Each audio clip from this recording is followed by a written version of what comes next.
বন্ধুরা, এখানে যে জিনিসটা দেখছেন এটা হলো একটা জলজ উদ্ভিদ।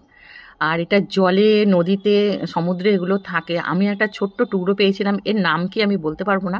যদি কেউ এটা জেনে থাকেন এর নামটা কি, অবশ্যই আমাকে জানাবে। আর এইটা ছোট্ট একটা টুকরো আমি পদ্ম গাছের গোড়ায় পেয়েছিলাম। মানে পেয়েছিলাম বলতে কচুরিপানাতে পেয়েছিলাম। যেহেতু কচুরিপানা আমার পদ্ম গাছের গোড়াতে রয়েছে, তার মধ্যে শিকড়ে লেগেছিল, সেইটাকে আজকে আমি গ্রো করে এতখানি করেছি। ছোট্ট একটা টুকরো ছিল, ভেবেছিলাম এটা একটা মানে শ্যাওলাই।